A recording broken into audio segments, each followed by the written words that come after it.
अति शोक हो गया, कोई वियोग हुआ शोक हो गया, अति हो गया तो मानसिक बीमारी पैदा हो जाती है। काम शोक भयाद वायु, आयुर्वेद का एक उल्लेख है कि काम शोक और भय इनका अतिरेक होता है तो विकृत वायु बन जाती है और वह वायु फिर बीमारियां पैदा करती रहती है। भावों का भी अतिरेक न हो, हमारा नियंत्रण रहे।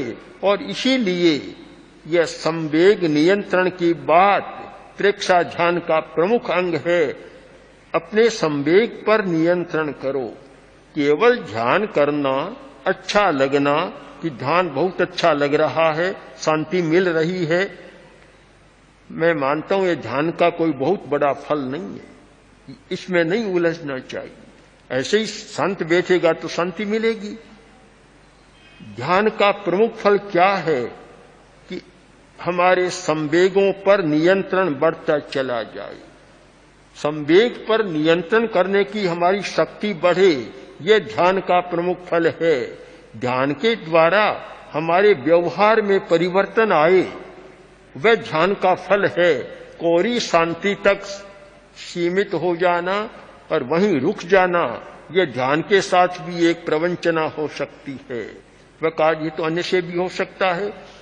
ध्यान करने वाले व्यक्ति को सोचना है, जिन्होंने लंबे समय से ध्यान की साधना की है उन्हें सोचना है कि ध्यान के द्वारा मेरे व्यवहार में परिवर्तन आया या नहीं आया। यह प्रश्न अपने आप से पूछना चाहिए और उसका पैरामीटर होना चाहिए कि अगर व्यवहार में परिवर्तन आया है तो वास्तव में ध्यान कर रहा है, और व्यवहार में कोई परिवर्तन नहीं आया, जैसा का तैसा, उतना ही क्रोध, उतना ही लोभ, उतना ही भय, उतनी ही घृणा, उतनी ही काम वासना, तो समझना चाहिए कि ध्यान फल नहीं दे रहा है, ध्यान ठीक नहीं हो रहा है।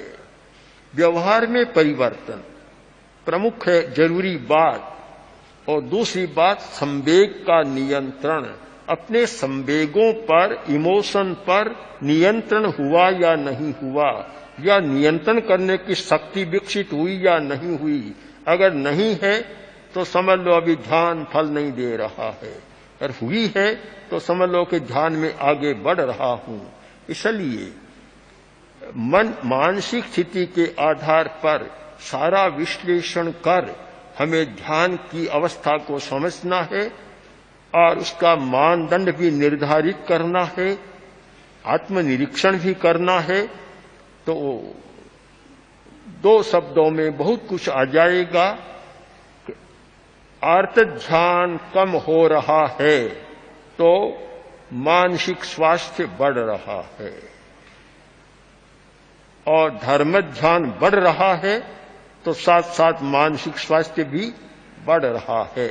बस इस कसौटी के आधार पर हम मानसिक स्वास्थ्य का विश्लेषण करें तो मन की सारी समस्याओं को हम समझ सकते हैं और समस्याओं को अपने आप सुलझा सकते हैं। ओम।